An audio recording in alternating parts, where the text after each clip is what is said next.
Buenas noches, bienvenidos, bienvenida Rosina. Gracias. Un día miércoles. Cambiamos el calendario, Ana María, un gusto compartir contigo este programa.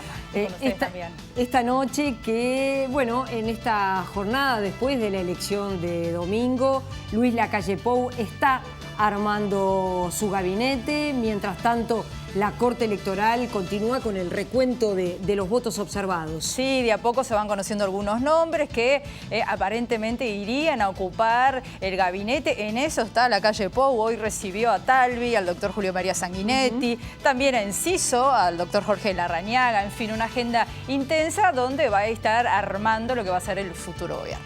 Y a la vez ya se sabe que el presidente de la República, Tabaré Vázquez, va a recibir a Luis Lacalle Pou seguramente el próximo lunes. También se indica que podría ser el lunes el día de la proclamación por parte de la Corte Electoral, Rosina, sí. O por lo menos eso es la información que tenemos por estas horas. Exactamente, y en las próximas horas también el ingeniero Daniel Martínez, bueno, aceptaría el triunfo del doctor Lacalle. Sí, exactamente, todavía no se sabe si lo va a llamar por teléfono, lo va a visitar personalmente, pero así será, y esto ocurrirá entre mañana y el viernes. Mientras tanto, nosotros en este programa Recta Final tenemos invitados de lujo, porque ya llegó a los estudios de Televisión Nacional Gerardo García Pintos, presidente de la Confederación de Cámaras Empresariales. Bueno, con él vamos a estar conversando sobre las expectativas de lo que pueda ocurrir en el próximo gobierno. Y también en el siguiente bloque estaremos recibiendo a Fernando Pereira, el presidente del PIT-CNT. La Central Obrera también tiene cosas para decir, tiene expectativas respecto al próximo gobierno. Hay por allí una reunión prevista o una solicitud de reunión con el próximo presidente. ¿Cuáles son los principales problemas que se están planteando el PIT-CNT? ¿Por dónde van las preocupaciones? ¿Por dónde van las sugerencias también? Bueno, en fin, de eso estaremos hablando con Fernando Pereira. Y en el final van a estar Eduardo Botinelli de la encuestadora Factum y Gerardo Caetano para seguir analizando todo lo que ocurre por estas horas luego del resultado del pasado domingo. Vamos a un informe con estos datos del escrutinio primario que por supuesto van evolucionando con el paso de las horas.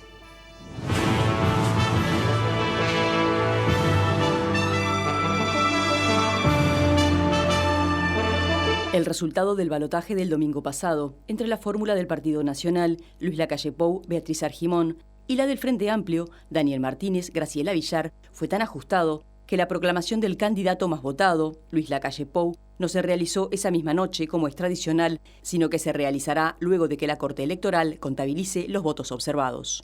Daniel Martínez obtuvo el 39% de los votos en octubre, siendo el candidato más votado en la primera vuelta.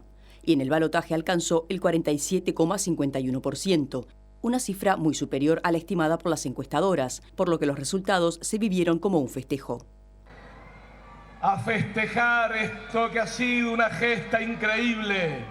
Por eso, hoy es momento de volver a nuestras casas con el corazón lleno de gozo y a esperar que se termine el conteo, evitando cualquier forma de provocación, cualquier forma de enfrentamiento. Como decía Sereñi, somos defensores de la paz, no vamos a entrar en provocaciones. Queremos un Uruguay abierto a todo el mundo, queremos un Uruguay de diálogo, donde todos nos escuchemos y nos respetemos y no nos unamos contra alguno de nosotros. Lacalle Pou fue el segundo candidato más votado en octubre, con el 28,62% de los votos. Y en el balotaje lideró una coalición de 5 partidos que alcanzó el 48,71% de los votos, superando por escaso margen al candidato del Frente Amplio, aunque en este caso los festejos debieron esperar. Teníamos la ansiedad de entrar a la torre ejecutiva mañana. Debo decir que recibí el llamado del presidente de la República.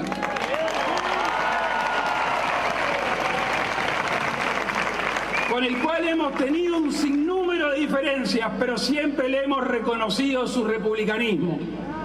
Y obviamente al no tener la aceptación del candidato del gobierno, el presidente como nosotros, no vamos a tener lo que pase dentro de pocos días, cuando la Corte formalmente diga que la coalición multicolor ganó esta elección del 24 de noviembre.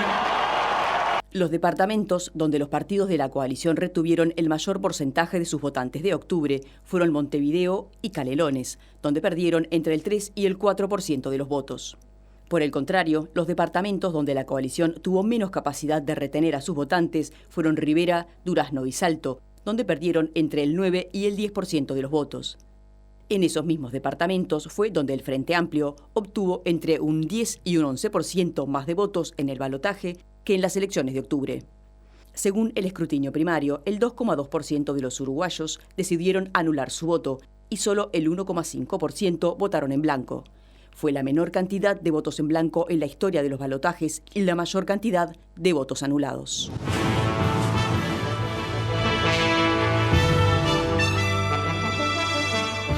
Y es un gusto, como lo decíamos en la presentación, bienvenido Gerardo García Pintos, presidente de la Confederación de las Cámaras Empresariales. ¿Cómo anda? ¿Cómo le va? Muy bien, Buenas un gusto noches. estar con ustedes. Gerardo, ¿llamaron desde las cámaras empresariales a Luis Lacalle Pou? No, todavía no. Le mandé un WhatsApp de felicitaciones la misma noche del domingo, porque parecía que correspondía, pero no, queremos dejarlo un poco en paz, que arme el cuadro, que bastante ajetreado estará, y cuando nos parezca que están un poco las cosas mejor planteadas, ya tendremos oportunidad para llamarlo y saludarlo y probablemente estar con ellos. Ustedes presentaron un documento en medio de la campaña, hablaron con todos los candidatos, allí una serie de puntos con reclamos donde exponían sus preocupaciones. ¿Qué es lo urgente para ustedes ahora cuando suma el gobierno? Este documento, que paso el exacto. chivo, porque hay un trabajo muy fuerte de 25 cámaras atrás de esto, con un respaldo técnico, con un respaldo empresarial, fue presentado en las elecciones internas, de manera tal de que había mucho, nos interesaba llegar a todo el espectro político, y creo que lo hicimos y lo difundimos por todo el país y recorrimos el país también. Y bueno, ahora hay temas que son de urgencia, hay temas más de tipo estructural y hay temas que consideramos que son más de urgencia. Y hay una situación de la economía que está muy fría y enfriándose, salvo excepciones. En el interior está más complicado, y si te vas a las zonas de frontera donde hay problemas de tipo cambio agravados, al comercio que los uruguayos van a comprar a Brasil o a Argentina. Entonces, todo eso es una complejidad que por regiones tiene sus peculiaridades, pero hay algunos elementos que cruzan todo y que nos parece que son fundamentales. Uno de ellos es el precio de los combustibles, y especialmente el precio del gasoil. Ese creemos que es un elemento que tiene urgencia y que tendría un impacto real y un impacto en las expectativas realmente trascendente si el Uruguay se pusiera en otra sintonía y mucho más competitivo a nivel internacional. Y lo mismo pasa para la energía eléctrica. Dos insumos fundamentales. Yo creo que lo otro que espera el empresariado nacional es señales y expectativas, porque la economía funciona por la parte real y de los números, etcétera, pero también por las expectativas. Y el Uruguay está necesitando un shock de confianza a nivel empresarial, y de alguna manera creo que esos son los elementos principales que en forma urgente estaríamos queriendo señales desde el gobierno electo. Después de la elección de octubre, el semanario Búsqueda publicó que los empresarios habían celebrado cómo había sido esa primera instancia, donde el Frente Amplio había quedado con 39% de los votos. Efectivamente, usted como representante de las cámaras, ¿se puede decir que celebraron, que esperaban que este cambio, esta alternancia, este cambio de gobierno y de tinte político lo estaban esperando? Ese artículo de Búsqueda mezcla comentarios que hicieron privados, que yo no sé quiénes son, a título privado, que festejaron, y mezclan con unos comentarios nuestros en el mismo artículo, y se ha mezclado el hecho de que parecía que hubiéramos festejado nosotros. Nosotros no festejamos nada. Nosotros nos parece que el país debe recorrer caminos de cambios en cosas estructurales, que uno puede tener más expectativas o menos expectativas, pero lo desmiento terminantemente y te agradezco la pregunta, porque ahí hay un entrevero en esa nota periodística que, leyéndola muy rápido, parece que los que festejamos fuimos nosotros no festejamos nada. Los que festejaron privadamente tienen todo su derecho.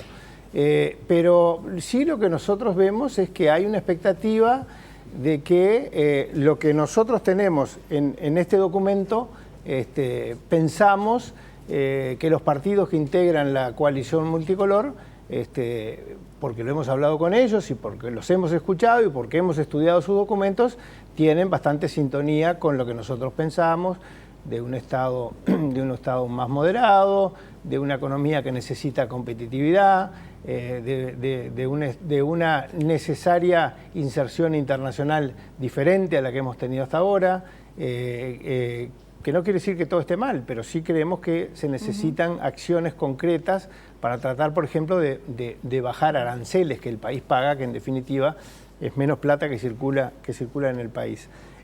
Nos parece también que hay temas que tienen que ver con la infraestructura, hay temas que tienen que ver muy estructurales. La reforma de la seguridad social es una necesidad que hay que empezar a estudiarla rápidamente. Y bueno, nosotros vemos que puede haber un ambiente para que los elementos que nosotros estamos planteando como fundamentales para que el país cambie de ritmo y cambie su economía, encontrarlos en el nuevo gobierno. Incluso algunos de los elementos que aparecen en ese documento coinciden con propuestas que irían en la conocida como Ley de Urgente Consideración.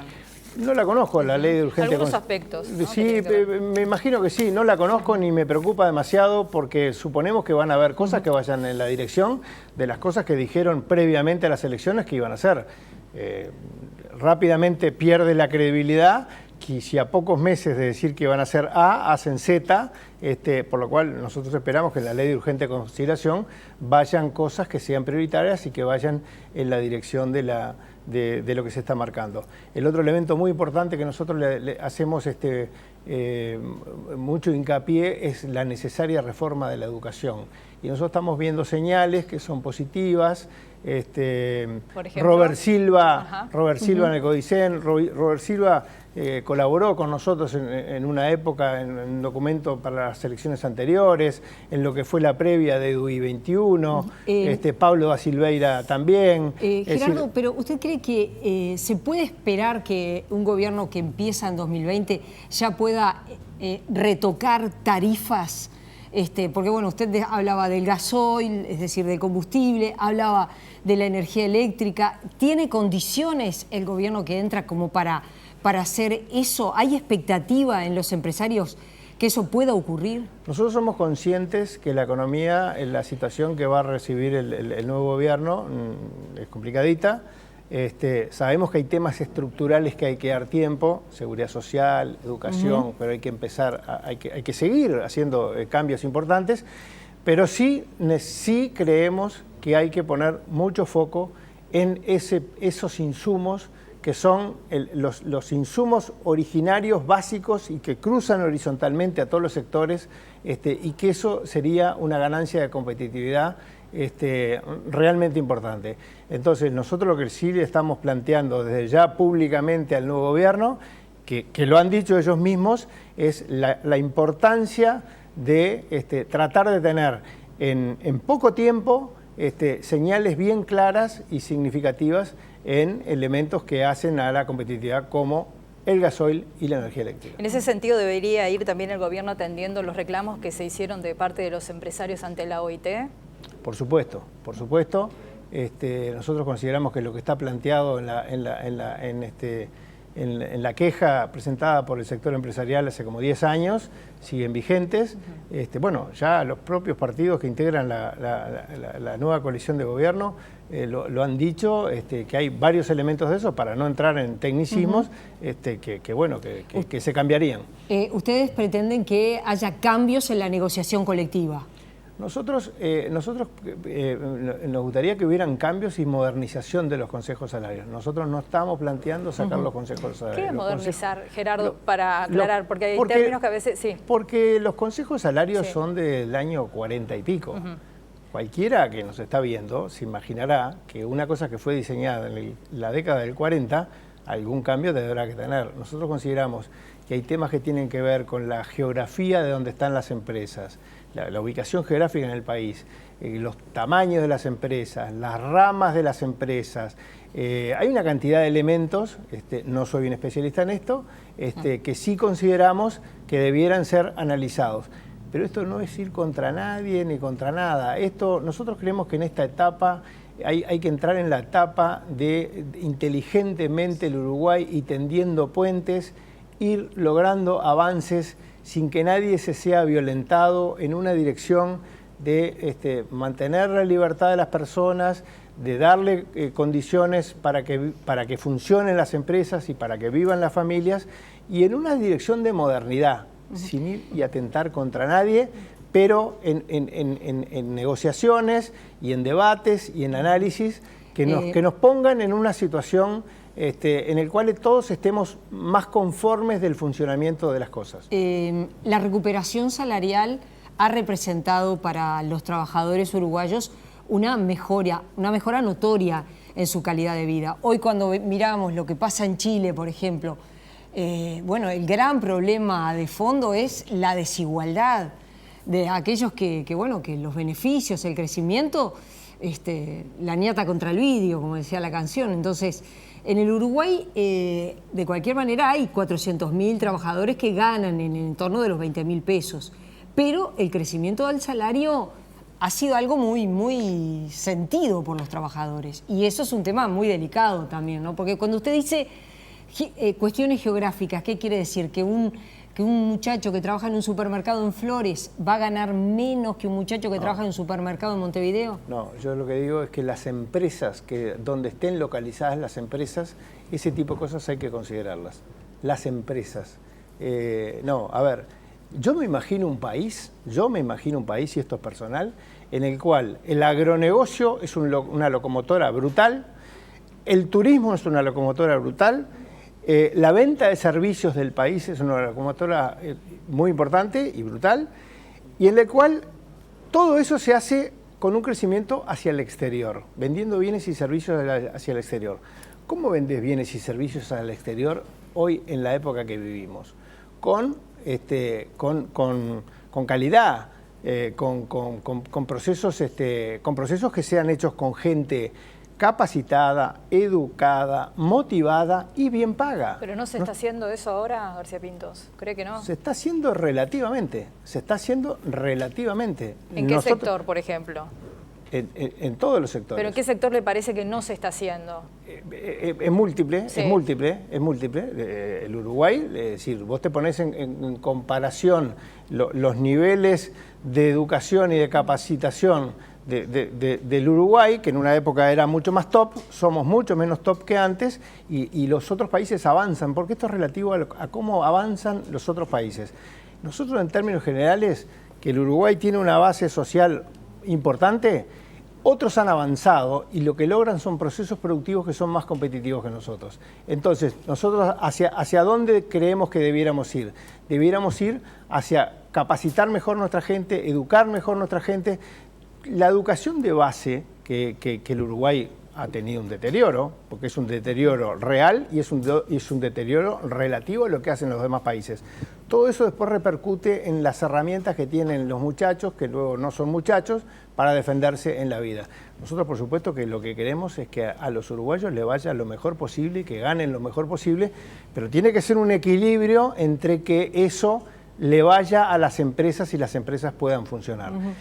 Todo eso es un delicado equilibrio que hay que lograrlo con armonía, hay que lograrlo tendiendo puentes, hay que lograrlo dialogando y hay que lograrlo también sin que se te pase eternamente el tiempo. Hay que darle ritmo, hay que darle modernidad. El crecimiento tiene que derramar. Creo que se puede hacer. Usted dice el crecimiento, porque algo que ha criticado, por lo menos cuando hemos entrevistado aquí al ministro de Economía, autoridades económicas actuales, dicen, bueno, en otros momentos de la historia de nuestro país la economía crecía, pero como no distribuía, ese crecimiento, esa riqueza, se la quedaban unos pocos. ha habido de todo en la historia. El Uruguay es bastante bueno, así que la historia del Uruguay no es tan mala porque el Uruguay es bastante bueno. Entonces, ha habido de todo en los momentos. Y hubieron momentos excelentes en los últimos 15 años, de los cuales la bonanza se cortó en el 2014 por ahí. Así que hace varios años que ya la economía está planchada. Lo que estamos viendo en las últimas previsiones de crecimiento de la economía en el año 2019 cada vez son más pobres, ¿no? Entonces nosotros lo que aspiramos es volver a los crecimientos anteriores, hacerlo con una economía basada en que las empresas funcionen. El Uruguay tiene 200.000 empresas, algo más de 200.000 empresas. De esas 200.000 empresas hay unas 100.000 que son unipersonales. Y de las otras 100.000 hay solo 1.000 que son empresas grandes. El resto del empresariado nacional son medianas, pequeñas y microempresas. La enorme mayoría son familiares. Entonces, esas empresas, el Uruguay está caro para producir y está caro para vivir. Por eso yo insisto con el gasoil, insisto con la energía eléctrica, que son dos de los insumos básicos con lo cual arrancan todos los procesos productivos. Entonces, lo que le pasa a las familias, de la carestía, como decían antes, lo que le pasa a las familias, que les cuesta llegar a fin de mes, algunos, otros no, por suerte, le pasa a las empresas, y sobre todo a las pequeñas empresas. Y sobre todo, pregúntenle a las empresas de frontera cómo les está yendo. Vuelvo a las empresas de frontera. Entonces, lo que nosotros pensamos es que hay que ir a un equilibrio en el cual funcionen las empresas, porque la riqueza que se va a crear y que vamos a distribuir, se hace en el sector privado, se hace en el sector empresarial. El Estado per sí casi no genera crecimiento y riqueza para que se distribuya.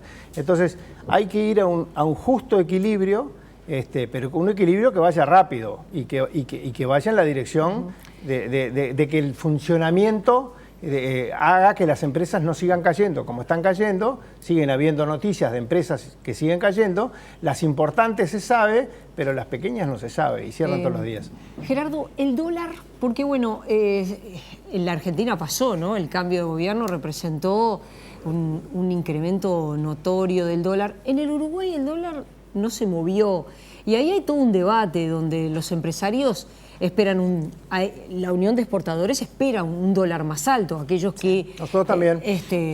¿También? Nosotros también. El Uruguay ha devaluado, porque han devaluado Argentina y Brasil. Y Uruguay, si no devalúa, por lo menos al ritmo de Argentina y Brasil, pierde competitividad.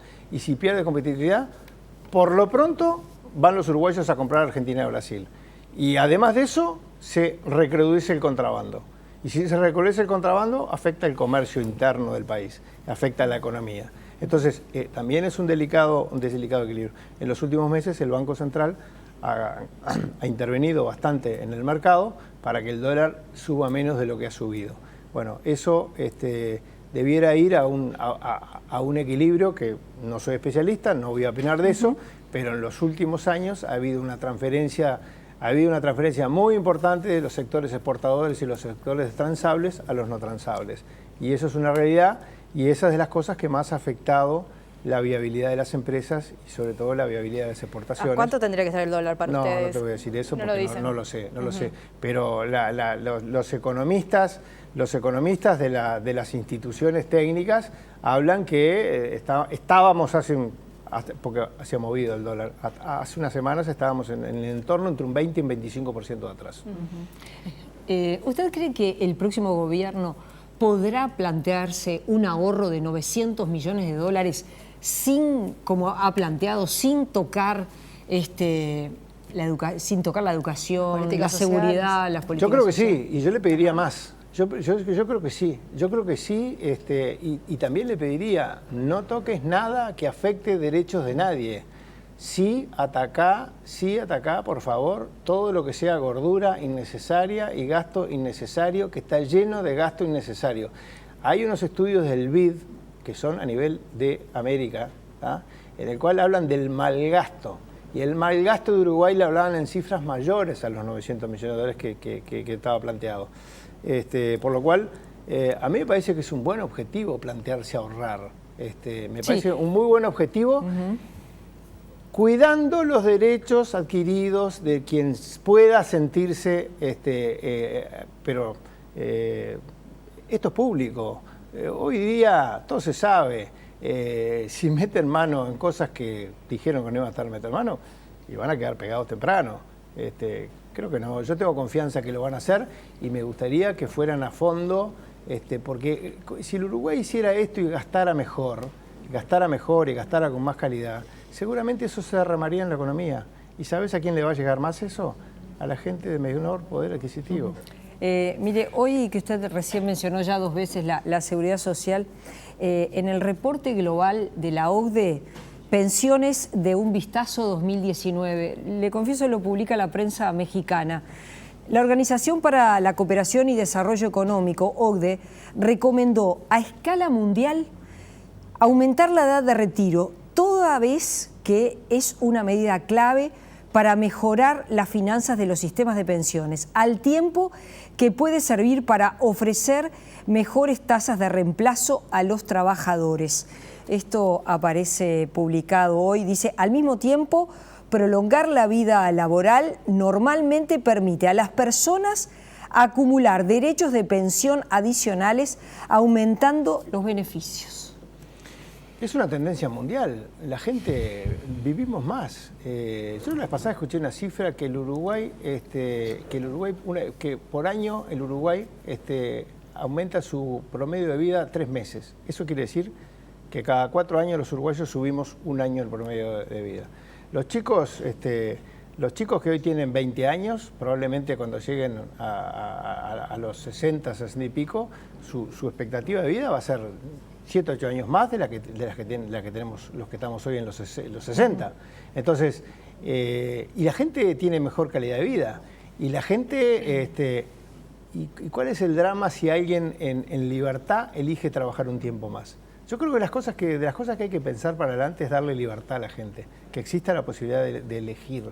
Es un tema muy delicado, no quiero opinar más que esto. Sabemos que es un tema que en el agujero fiscal cada vez le cuesta más, pregúntenle al contador Astori, cada vez le cuesta más a las rentas generales asistir a la seguridad social. Entonces, 6 puntos del PIB. Y bueno, hay que trabajar, hay que dialogar, hay que pensar juntos y hay que ser creativos, hay que ser valientes. Y hay que sacar un sistema que le sirva más al Uruguay. Antes de irnos, porque también va a venir Fernando Pereira y de esto vamos a hablar, eliminar la ultraactividad me parece que es un tema delicado, que los trabajadores ya han planteado preocupación. ¿Por qué les parece para ustedes tan fundamental eso? ¿Y la ultraactividad, esto en el marco de los consejos de salarios? No te entiendo qué quiere decir. Claro, la ultraactividad que es en el marco de la negociación colectiva, los trabajadores deberían comenzar, una vez que termina un contrato, comenzar a negociar todo nuevamente. No sé. Eso ya lo han marcado como una preocupación desde la Central Obrera. No te quiero opinar de eso porque no lo sé. Pero uno puede saber de todo. Y hay que saber, ya estoy grande y las cosas que no sé, no tengo vergüenza de decir que no las sé. Pero está planteado para eso están en el documento que los empresarios plantearon ante la OIT. Hay tantas cosas que la plantean los técnicos y los especialistas. Yo creo que las cosas delicadas hay que ser delicados y hay que tratarlas delicadamente. Y ese tipo de cosas que son delicadas, lo que hay que hacer es tender puentes, lo que hay que hacer es hablar, lo que hay que hacer es intercambiar y conocernos, y conocer qué quiere el otro y qué entiende el otro. Gerardo, y aquellos sectores que de pronto tienen más dificultades para organizarse, ¿no? Porque uno se imagina siempre que hay ramas de actividad que tienen una organización sindical muy fuerte. Estoy pensando en los bancarios, pero también de pronto los funcionarios públicos. Pero hay otros que tienen posiciones más débiles, aquellos que trabajan en una empresa chica o la propia empleada doméstica o el trabajador rural. ¿Usted cree que en estos cambios que se pueden llegar a dar en la negociación colectiva pueden llegar a perder calidad su salario, no. Aumentos salariales? Yo creo que no, y sería un objetivo muy mediocre y pensar que el país vaya a avanzar por bajarle el salario a otros compatriotas. Me parece que la apuesta es a otra cosa, la apuesta es a tratar de potenciar los buenos recursos humanos que tiene el país. Y no pasa, es decir, no debiera haber un mal relacionamiento del sector trabajador con el sector empresarial. Yo estoy con el sector rural que yo estoy, hay, la mayoría de las empresas son pequeñísimas empresas familiares con 1 o 2 empleados, y que hay una convivencia permanente y no existe ese conflicto, no existe ese aparente conflicto, y no hay que potenciarlo tampoco. Y hay que educar también, creo que hay que educar también para administrar esas relaciones. El ganar, yo creo que esto es una apuesta al ganar. Yo creo que el Uruguay que yo me imagino para mis nietos, porque yo tengo nietos, es un Uruguay de excelencia, es un Uruguay de otro tipo de relaciones y un Uruguay con más inteligencia en la administración porque hablamos mucho los uruguayos, hablamos mucho, pero después en el funcionamiento no es tan malo como la cháchara que le metemos. Creo que pasa por ahí. Como trascendió en la prensa, ¿no? José María Uriarte, como ministro de Ganadería, Agricultura y Pesca, es referente de Talvi. Nosotros acá lo trajimos. Carlos María. Sí, Carlos María, perdón. ¿Cómo ve esa posibilidad? Lo veo bárbaro. Es un productor, es un técnico, es un hombre de bien. No sabemos si será o no será, pero tiene un perfil excelente. Pero bueno, son todas, por ahora son todos trascendidos. El presidente electo va a anunciar todo el gabinete. No sé, en algunos días dijeron. A Uriarte lo conocemos bien porque hemos trabajado juntos gremialmente y es un hombre de bien, es un hombre preocupado, es un hombre sencillo y es un hombre socialmente atento. Trabajamos en temas de educación con Carlos María hace muchos años. Es un hombre que tiene un buen perfil, por supuesto. Tenemos que despedirlo. Ya los despedimos. Nos quedamos con esta idea que ustedes, la van a volver a plantear sobre la mesa, la importancia de la rebaja de la energía eléctrica y la rebaja del gasoil, ¿no? Del combustible. Eso como 2 cuestiones claves. Me parece que esos esenciales y el tercero que es fundamental, el shock de confianza. El país necesita en su empresariado un shock de confianza a los efectos de ir hacia adelante con más optimismo, y si estamos pasando un momento de dificultades, como está pasando el turismo, porque vamos a tener una temporada complicadita, como está pasando la lechería, que siguen cerrando tambos, como está pasando el sector arrocero, como están pasando otros sectores, no del sector agropecuario, por lo menos con un shock de confianza, la gente ve la orilla del otro lado y agarra un poco más de ánimo para remar y llegar a la otra orilla. Y hay que ayudar a las empresas a llegar a la otra orilla. Es criminal que el país pierda empresas, empresarios, emprendedores. Cuesta mucho formar una empresa, cuesta mucho formar alguien que tenga la idea de ir hacia adelante y de producir y de generar riqueza y distribuir. Y es un engranaje importante de la economía, el empresario, el emprendedor. Muchas gracias. Gracias por haber venido. Hacemos la pausa, ¿no? Una pausa, volvemos enseguida.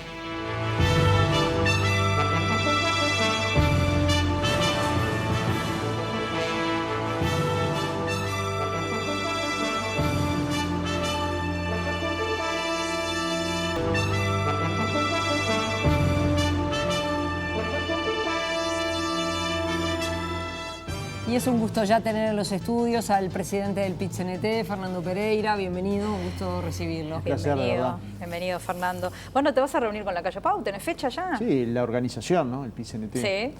Sí, la semana que viene quedamos de llamarlo. Yo ayer estuve conversando un rato con él. ¿Ah, sí? Nos parece que era lógico llamarlo. Habíamos quedado en eso antes de la elección, cuando fue al PIT-CNT. Desde nuestro punto de vista, por más que no somos quienes laudamos una elección, sino que es la Corte Electoral, hay un presidente electo en Uruguay, y en función de eso nos pareció razonable plantearle que ni bien la Corte Electoral lo proclamara, el PIT-CNT estaba en condiciones de conversar, de dialogar y de negociar aspectos que para nosotros son centrales y que quedaron en la pre-campaña, ¿no? Es decir, nosotros planteamos en la pre-campaña la defensa de los consejos de salarios, la inclusión de los ajustes salariales colectivos dentro del Consejo de Salarios, la ultraactividad, también reclamamos... A ver, una pregunta. ¿Qué quiere decir que incluir esto primero, ¿no? Lo de los consejos de salarios? Bueno, la ley dice que hay que fijar los mínimos por categoría, pero la práctica de la negociación colectiva y la ley de negociación colectiva indica que también hay que fijar el aumento de todos los salarios, no solo de los mínimos. Supongamos que el Cámara está sobrelaudado. Si solo ajustaran los mínimos de categoría, la empresa podría al Cámara no ajustarle el salario, salvo que en el bipartismo lo acordaran. El bipartismo en el Uruguay existió, lo aplicó la calle, entre el 92 y el 2004, la calle Sanguinetti y Valle. Como resultado, el producto creció, pero los salarios no, al mismo ritmo. Y esta es la política que nosotros no vamos a admitir. Ya de esa agua no he de beber, porque cuando bebimos nos fue muy mal.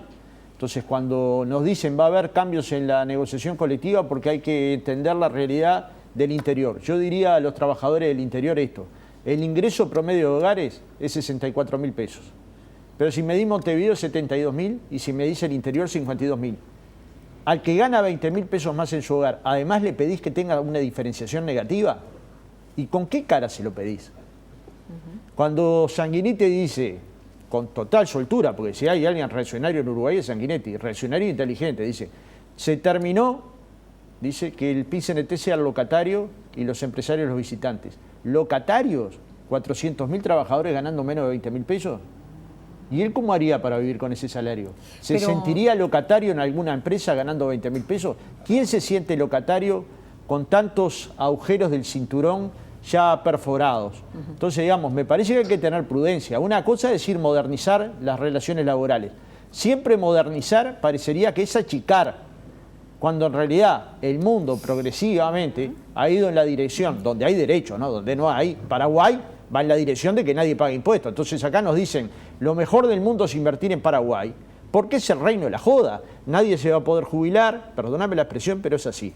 Aportan el 10, 10 y 10, como sería decir, no pago nada, más o menos decir eso. Soy más competitivo porque alguien no se va a jubilar nunca jamás. ¿Eso es lo que vos querés para tus hijos? ¿Vos querés para tus hijos mellizos? Yo para los míos no. Y yo quiero a mis hijos igual que a los tuyos, igual que a los de ella. No quiero eso para los hijos de nadie. Pero bueno, lo que están planteando los empresarios en cuanto a su situación económica, la economía en el Uruguay se enfrió desde 2014 en adelante, las posibilidades que tienen las empresas están muy limitadas. Uruguay es un país caro, se produce con costos caros, entonces también es cierto que todos lo que también queremos es tener trabajo, ¿no? Lo que nos va a pasar un día, si seguimos con este relato, que los pobres que apenas alcanzan a fin de mes van a tener lástima de los productores de 2.000 hectáreas. Si este va a ser el relato, es un relato equivocado. Si el Uruguay tiene un producto bruto interno que es 80% más grande, bastante más, 80% más grande que el que tenía en 2004, no es que los empresarios están peor. Si el Uruguay tiene bastante mayor cantidad de empresas que la que tenía en el 2004, no es un problema que hay cierre de empresas masivos. En realidad, si se mide la construcción de empresas, no da un déficit con relación a 2004. Este es un relato que el Frente Amplio se dejó colocar, problema del Frente Amplio. Si se miden en puestos de trabajo cotizantes... recorre el interior, recorre pero hay problemas de empleo. Y ve empresas cerradas. Y ve empresas que abren. Lo que pasa es que hacemos crónicas sobre las empresas que cierran y ni media crónica sobre una empresa que hable. Se va a colocar Google en Uruguay, se va a instalar la productora de café de Starbucks en Uruguay, pero sin embargo la noticia... ¿Cuánta mano de obra da esas empresas? Bueno, ¿no? Pero todas van dando un poco. Entonces cuando uno mide cuántos trabajadores cotizantes había en 2004, apenas llegaba a 1 millón. Hoy tenemos 1,5 millones. ¿Y esto puede decirse que es un país que está en las mismas condiciones de 2004? ¿En qué cabeza? Hoy los trabajadores ganan 62% más de lo que ganaban en 2004. Pero si me dice el trabajador doméstico, 3 veces más. Si me dice el trabajador del agro, 4 veces más el peón rural. Si me dice el de la limpieza, 3 veces más. Si me dice el maestro, 2 veces más. Si me dice la auxiliar de escuela y de comedor, 2 veces y media más. Y están en el comercio, ahí donde todo el mundo llora, ¿no? Aumenta el comercio, ahí está el salario de 20.000 pesos. En el sector doméstico, por más que triplicaron el salario, están en el entorno de 20.000 pesos de salario. En el sector rural, que todo el mundo parece quejarse, las exportaciones de carne crecieron 7%. Pero no pasa ¿y esa carne de dónde sale? Pero no hay sectores que están muy mal. Hay sectores que hay que mirarlo.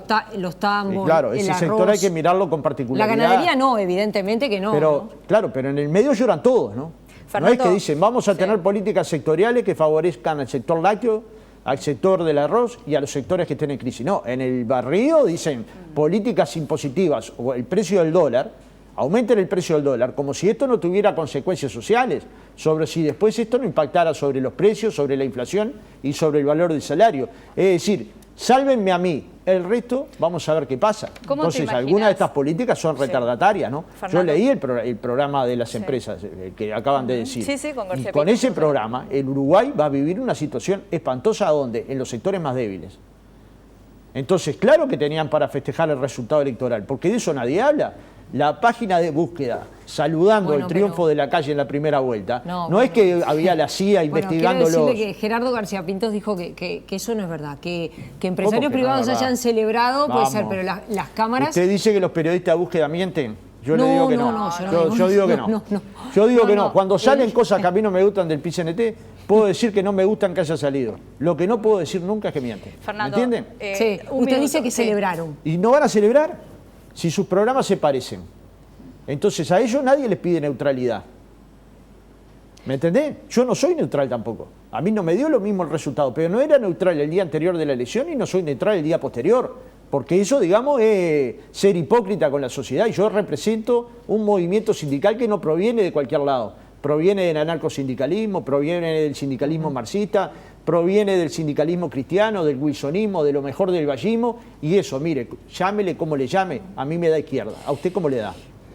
Sí, lo ¿Puedo preguntar? Y si me da izquierda a usted y a mí, Fernando, debe ser que nos da izquierda. una cosa, un minuto. ¿Cómo te imaginas entonces, con todo este preámbulo que estás haciendo, los futuros consejos de salarios, con todo esto que estás diciendo, con las dudas que estás planteando, con lo que acabamos de escuchar de parte del sector empresarial? Parto de la base que el presidente electo es un presidente inteligente y que escucha las señales de la sociedad. Ganó por 28.000 votos, probablemente sea alguno más, pero muy pocos más.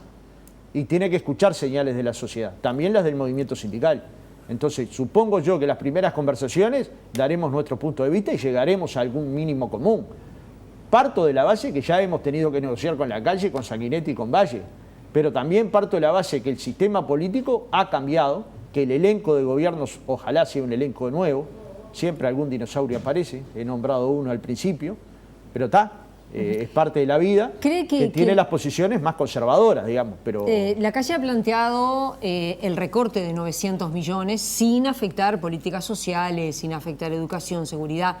¿Usted cree que es posible? Yo creo que no, pero quiero escuchar la explicación, porque yo estaría prejuzgando si dijera yo creo que no, pero lo hemos analizado yo creo que de los equipos económicos más fuertes que tiene el Uruguay, que está en el Cuesta Duarte, y no nos da que recortando políticas sociales o funcionarios públicos en empresas claves se pueda recortar ese volumen de dinero.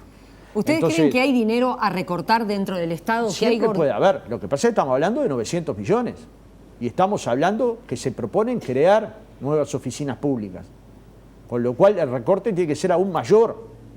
Entonces, esperemos a que nos explique la calle Pou y su equipo económico cuál va a ser la política que van a aplicar para hacer ese recorte. Si es, por ejemplo, la propuesta de Talvi, que es eliminar 50.000 trabajadores públicos en 5 años, no vamos a oponer. Si es no cubrir las vacantes en sectores estratégicos del Estado, que son los que permiten que tengamos la mayor electrificación rural del país y la mayor electrificación en general del país, la banda ancha más importante del país, internet en plazas y escuelas y liceos. Porque a veces nos olvidamos, el relato que la izquierda no hizo no es un problema mío. Yo sé que vivo en un país muy diferente al que vivía en el 2004 y ese país lo voy a defender con el gobierno que estaba y con el que viene. Y es un país que construyó determinado bienestar. Hoy el 75% o un poco más de los uruguayos viven mejor de lo que vivían en el 2004. Eso es innegable.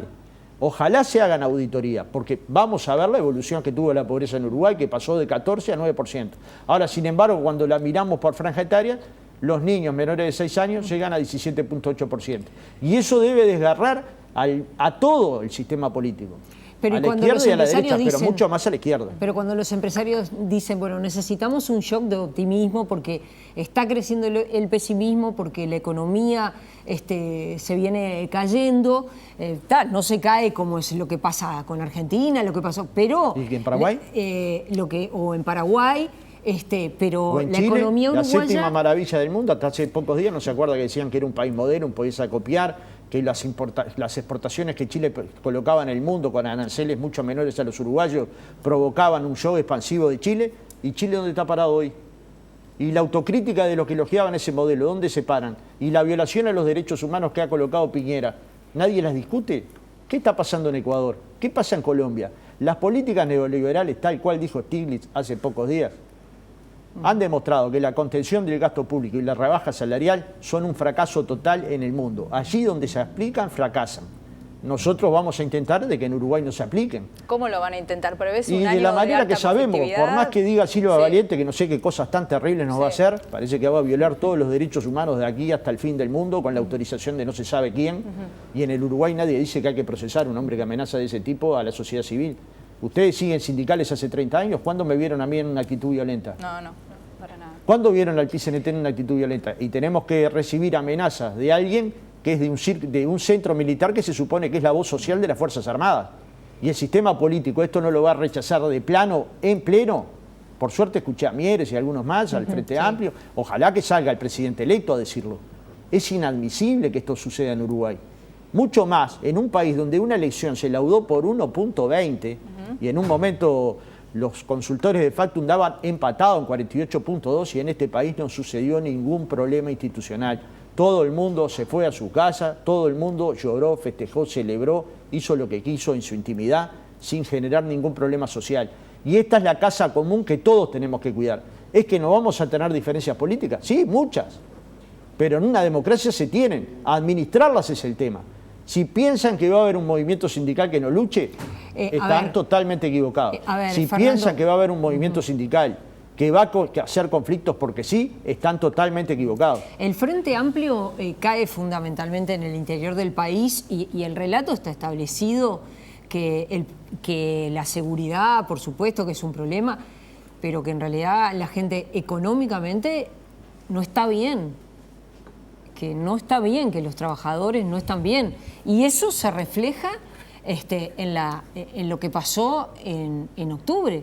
El Frente Amplio cayó 8 o 9 puntos porque la gente económicamente no está bien. Bueno, donde cayó es en las capas medias. Y no es que en las capas medias la gente no esté bien.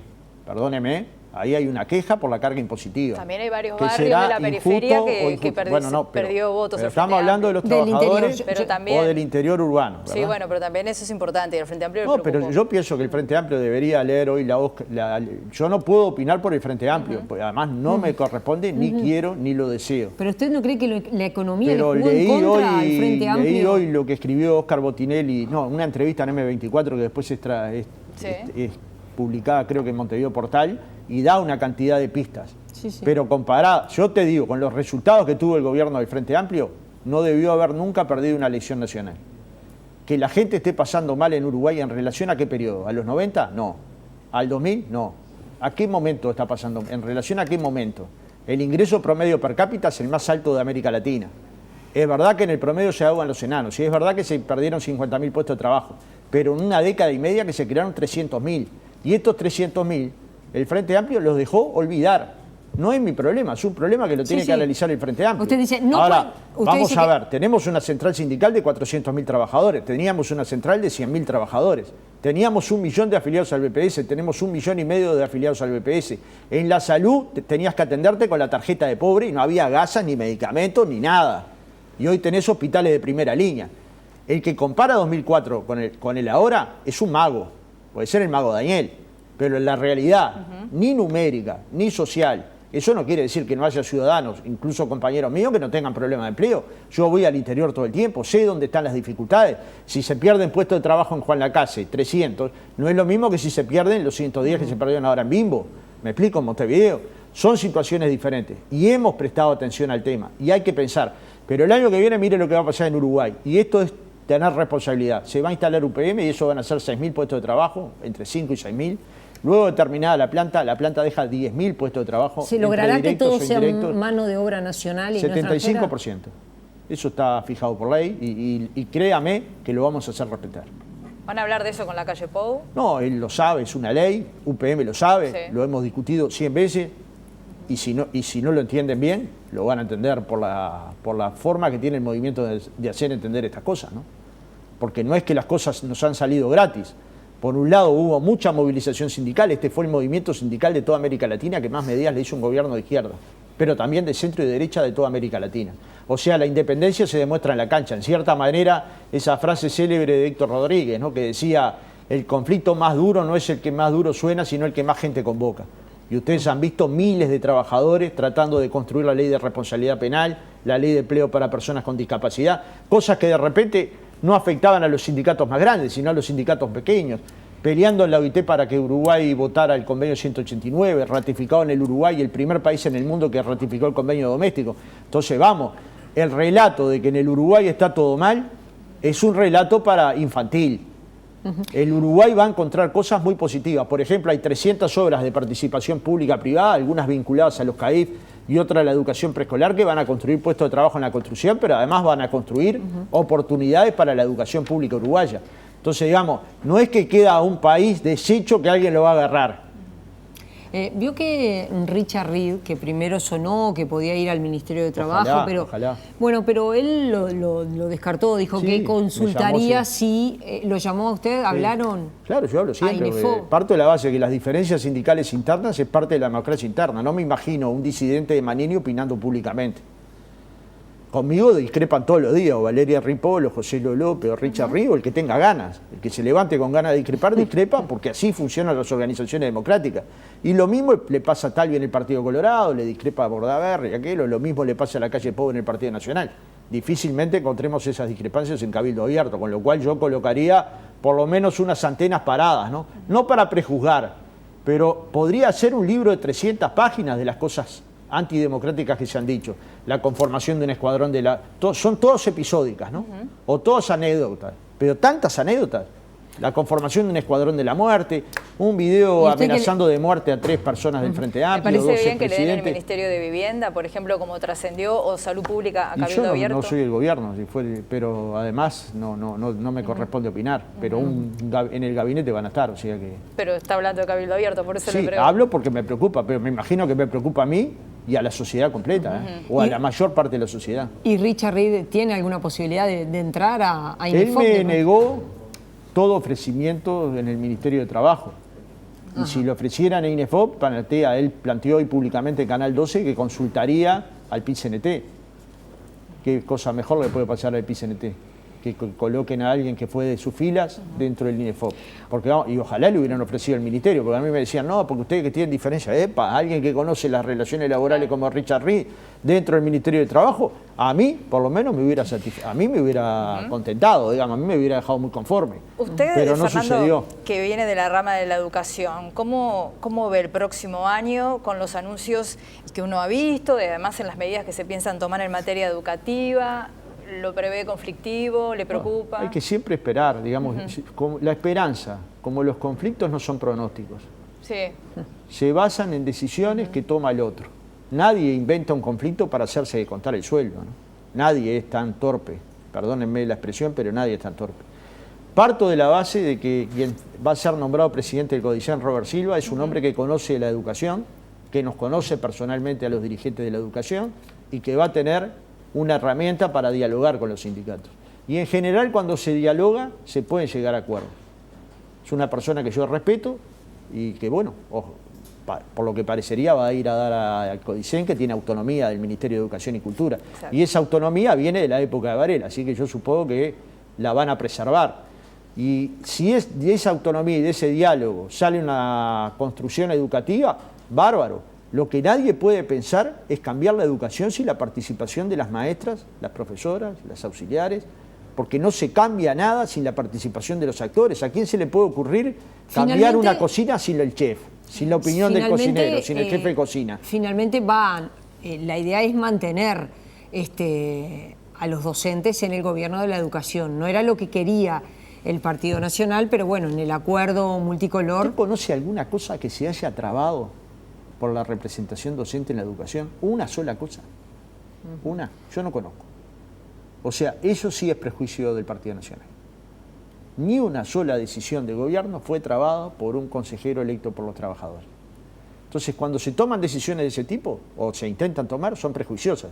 Robert Silva, que ha estado ahí, sabe que no puede ser prejuicioso porque conoce el trabajo de nuestra representante Chabela Ibaldi, que por cierto ha sido un trabajo responsable, profesional, una compañera formada en la educación, que llegó a inspectora de educación inicial por concurso, que fue inspectora nacional, es decir, con una trayectoria aprobada.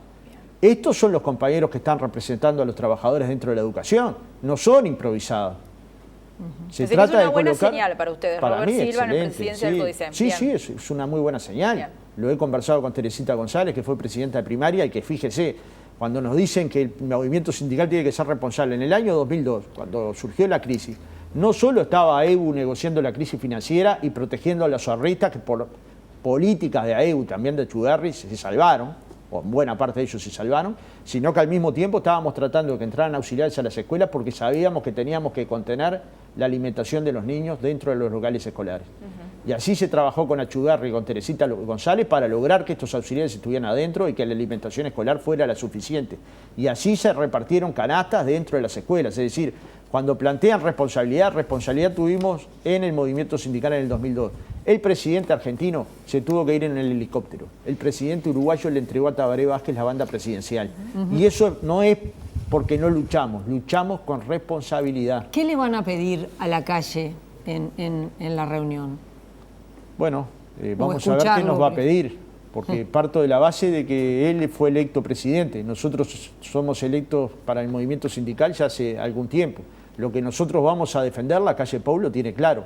Negociación colectiva extendida, protección de los salarios, construcción de puestos de trabajo, la conformación de un Consejo Superior de Trabajo que de alguna manera analice los puestos de trabajo del futuro, y ahí está la industria del software que puede llegar a crear 12.000 puestos de trabajo, y ahí hay una cantidad de ramas de actividad que el Uruguay tiene potencialidades para crear trabajo y que hay que analizar. Uruguay no exporta carne como exportaba hace 30 años, hoy la exporta de forma más sofisticada, y poder entender el mundo del trabajo en forma más sofisticada es una relación que tenemos que tener los empresarios, los trabajadores y el gobierno. Y yo parto de la base que hay miembros del gobierno que esta lógica la entienden. Y hay otros temas que son ideológicos y que vamos a tener diferencias. Pero las diferencias en una democracia son sanas. Lo insano es no tenerlas. Entonces, en cierta medida, no voy a prejuzgar.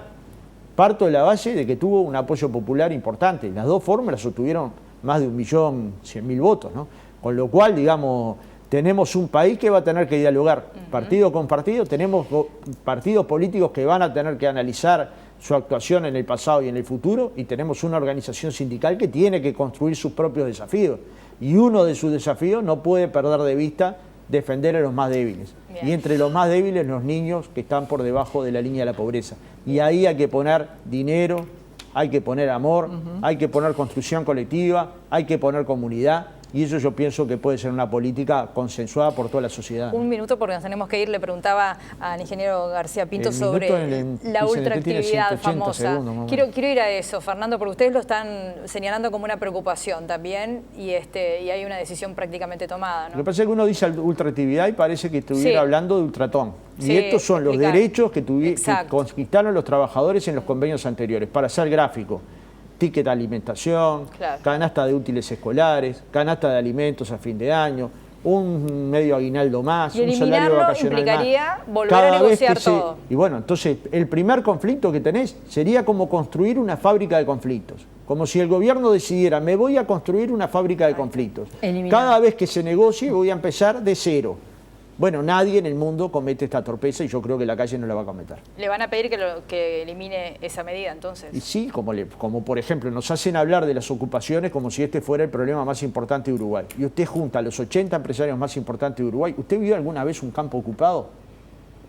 A mí me invitaron a debatir ese poco con García Pinto, después García Pinto no aceptó. Pero una de las razones por las cuales se retiraron de la negociación rural es las ocupaciones y los puestos de trabajo.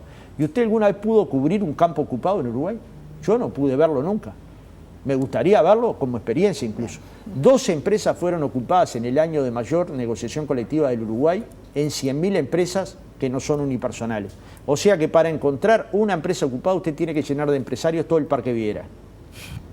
Si a mí me dieran esas noticias sobre infarto o sobre azúcar en la sangre, le firmo al médico en el acto. Usted va a tener una posibilidad en 12.000 de tener infarto, ya lo firmo.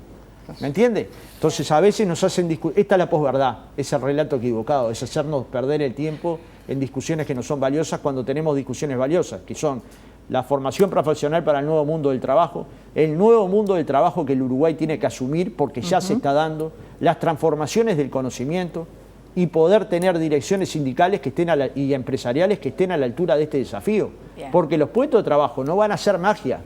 Van a ser si Uruguay efectivamente cambia su matriz productiva, o mejor dicho, la multiplica en otras ramas de actividad que hoy no las tiene multiplicadas. Fernando, gracias por haber venido. Fernando. Ya se vienen Eduardo Botinelli y Gerardo Caetano.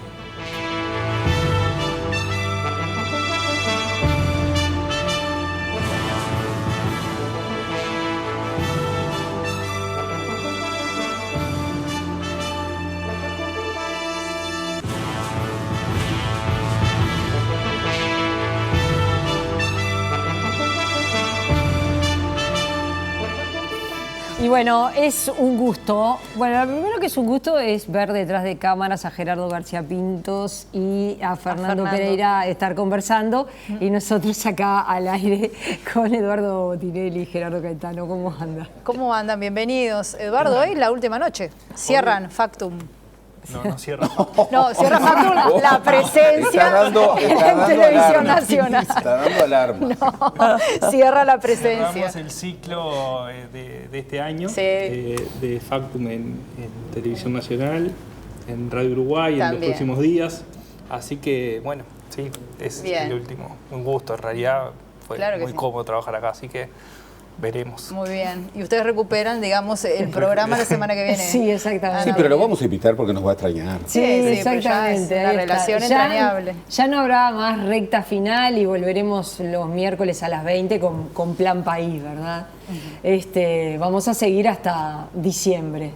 Así que bueno, y después volveremos en marzo, se verá. Pero hasta diciembre vamos a estar con Plan País.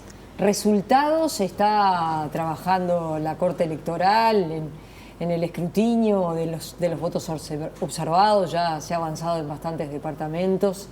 Nos contabas algunos datos interesantes para compartir con la teleaudiencia. Sí, a ver, todavía obviamente no terminó el escrutinio definitivo. En términos de resultado político no va a cambiar nada, es decir, una diferencia de 2 décimas más o 2 décimas menos no cambia el panorama político. Pero un poco lo que hemos ido hablando a lo largo del tiempo, de estas semanas, los datos cuando comparamos balotaje con balotaje confirman algunas cosas que veníamos viendo y tiene que ver con 2 momentos de cómo el candidato del Frente Amplio cambia su votación fuertemente en el interior y también hay una pérdida en Montevideo. Si nosotros comparamos el balotaje 2014 con el balotaje 2019, el Frente Amplio pierde entre 6 y 7 puntos, ¿no? en términos redondos, pero pierde una parte en Montevideo, que son más o menos 4 puntos, entre 3 y 4 puntos, y la pérdida más importante la tiene en el interior, alrededor de 8 puntos porcentuales. Ese es sobre resultados finales todavía por ajustarse.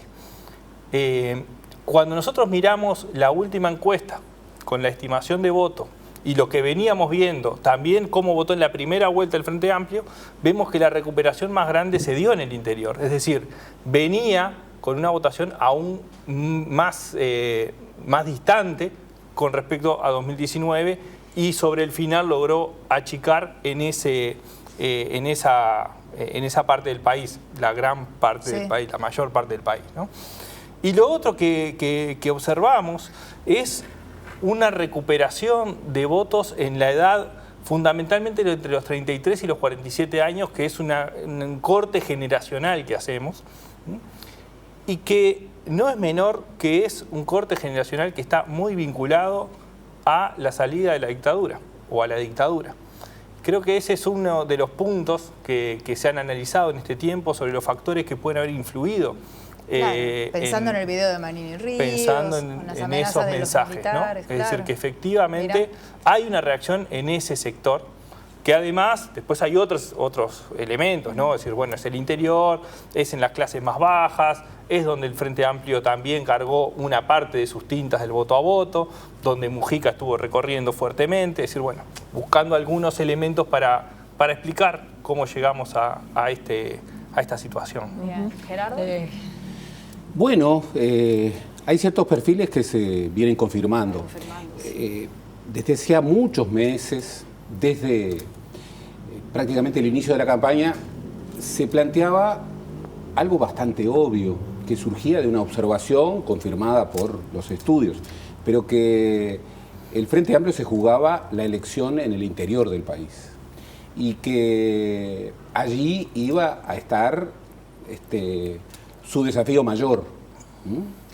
Efectivamente, yo creo que el territorio que muestra el resultado del último domingo, en donde el Frente Amplio gana solo en Montevideo y Canelones, con una remontada realmente impresionante, absolutamente impresionante, pero solamente gana en Montevideo y Canelones y pierde en los otros 17 departamentos.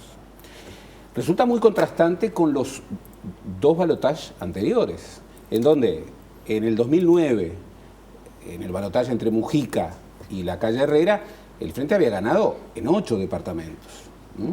Y en el 2014 había ganado en 13 departamentos. Es decir, aquí emerge no solamente un tema de coyuntura, sino un tema más profundo, más profundo. El Frente Amplio parece haber perdido, y hay motivos, parece haber perdido vínculo y arraigo en el interior del país. Y de alguna manera el diseño de campaña no advirtió, no asumió desde el vamos ese tema. Baste simplemente señalar, bueno, que la fórmula más montevideana no podía ser. El intendente hasta el último momento y una persona como Graciela Villar, muy destacada con una larga trayectoria sindical, pero que había sido presidenta de la Junta Departamental. Claro. Ese es un tema sumamente relevante. Lo otro, siempre se dice que los politólogos son aquellos que mañana, con lenguaje medio críptico y docto, van a explicar por qué lo que pronosticaron ayer hoy no se cumplió. Pero efectivamente hay algunas explicaciones, tanto de los analistas como, sobre todo, de los dirigentes políticos, que están expresando como no haber escuchado mensajes.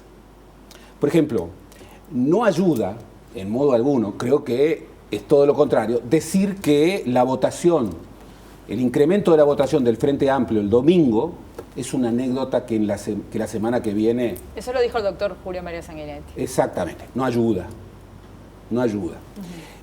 No ayuda un actor relevante como Guido Manini Ríos, que se sorprende de que su mensaje haya sido visto como, bueno, algo que olía a dictadura y que realmente acá parece un Halloween uruguayo porque saltan amenazas a dirigentes políticos.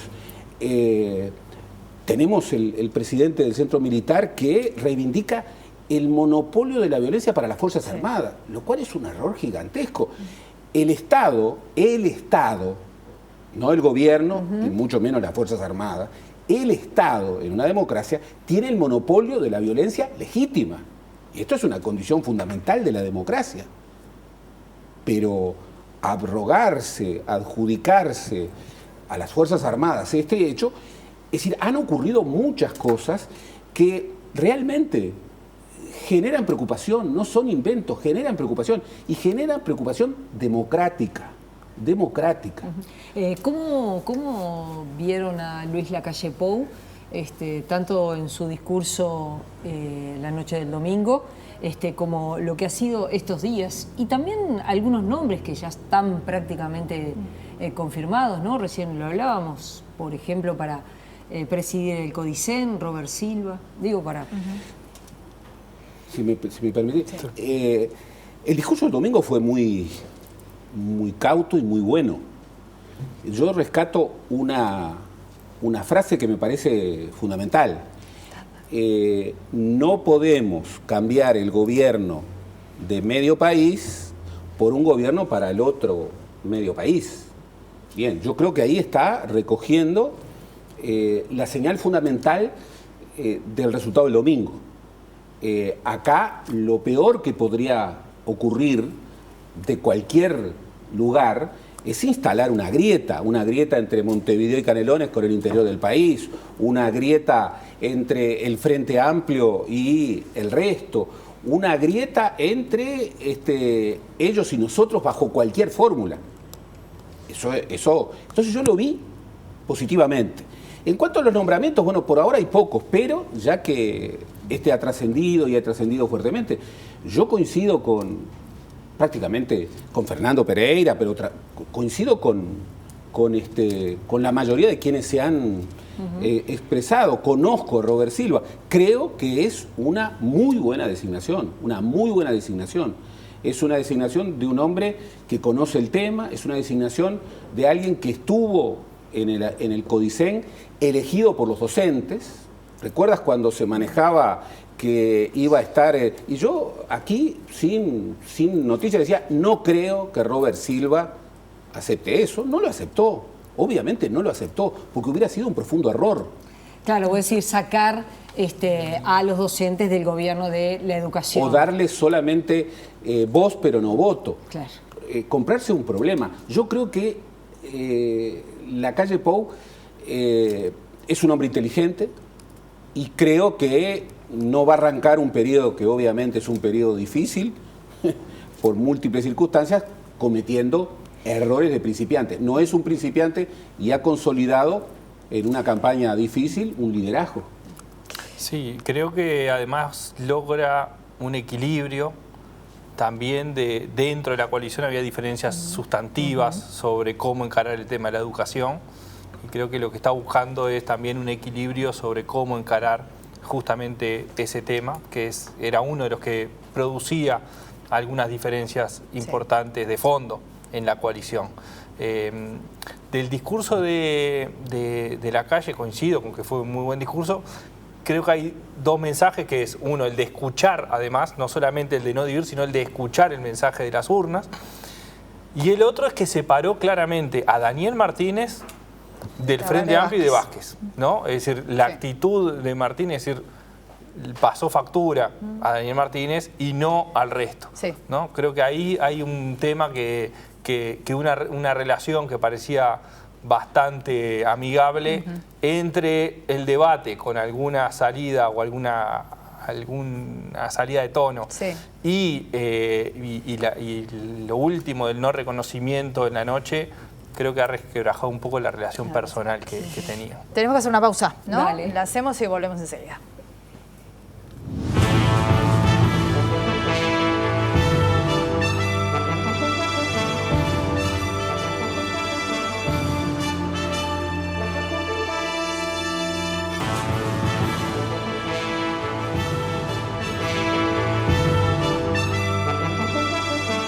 Y estamos ya sobre el final.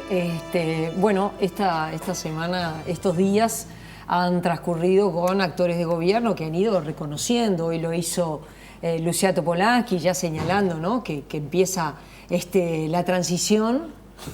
De una manera categórica. Dijo, bueno, la admisión es secundaria. La admisión el telefonazo de Daniel Martínez es secundario. Fuerte. Sí. ¿Les hubiera gustado que hubiera un llamado ya de Martínez a Lacalle para cerrar esto? Yo creo que hubiese sido más saludable, pero a ver, esas son decisiones de cada uno. Yo creo que en vez de, a ver, por suerte lo marcó Fernando Pereira, tuvimos esta instancia y no pasó nada. Sí, claro. Pero no pasó nada porque es Uruguay, porque el resultado además no fue, o sea, quizás si hubiese sido al revés. O sea, si realmente se hubiese dado vuelta el resultado, ahí podría ser un poco más dificultoso. A mí estos días me llamaban periodistas del exterior, radios de Argentina, y me decían, el desconocimiento implica crisis institucional. Y yo decía, no. Cambia el switch. Claro. Cambia el switch. Lo que ocurre es que, efectivamente, el hecho de tener una corte electoral como la que tenemos, con integración multipartidaria. El hecho de una sociedad en donde una diferencia de 1.2 no genera ningún problema. El hecho de preservar en un continente en donde hemos visto azorados lo que hemos visto y lo que seguimos viendo durante todos estos días, es un patrimonio que hay que defender. Entonces, efectivamente, las señales, yo creo que el escuchar, hay que reivindicar mucho el escuchar.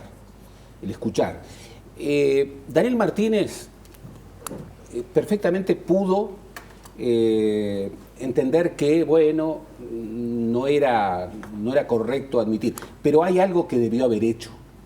Llamar a su contrincante. Llamarlo. Y le hubiera dicho, mirá, Luis, tenemos un problema, es está la gente en la calle. Bárbaro. Yo creo que hubiera sido entendido. Y además sabemos que el presidente Vázquez llamó antes a Martínez. Obviamente no sabemos de qué hablaron. A la calle. A la calle. No, llamó antes. Yo supongo que debe haber llamado antes a Martínez. A Martínez antes de la calle. Y ahí, no, digamos, seguramente se debe haber comunicado que el doctor Vázquez lo iba a llamar a la calle.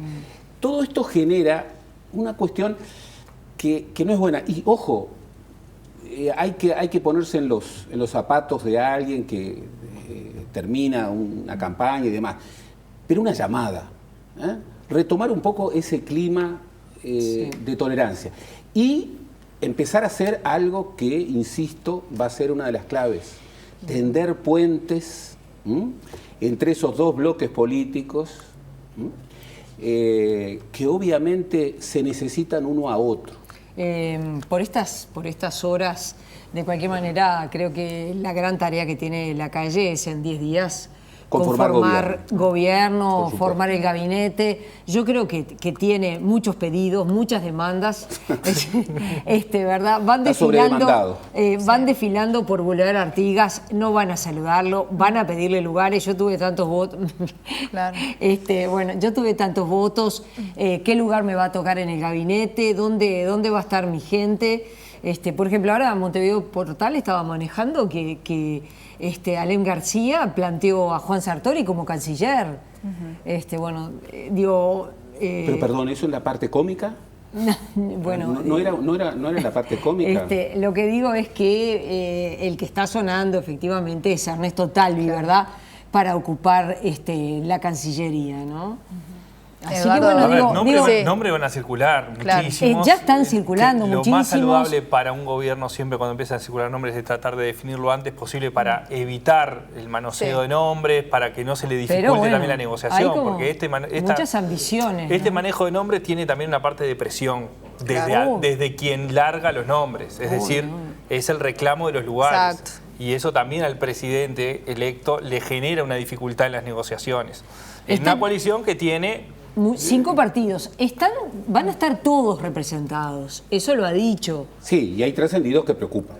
Como que algunos quieran más cargos, por ejemplo, más ministerios. Eso no. Por ejemplo, el hecho de esto de Sartori en la Cancillería, bueno, yo lo tomo como una broma porque si no me costaría hoy dormir. Pero el hecho de Domenech como subsecretario del Ministerio de Defensa, bueno, la verdad es un trascendido. Yo creo que hay que esperar, hay que apoyar al presidente, es el presidente de todos los uruguayos. Bien, que se tome su tiempo, tiene que cuanto más rápido mejor, pero tampoco presionado. Y reiterar un poco eso, es el presidente de todos los uruguayos. No es medio país contra otro medio país. Es todo el país.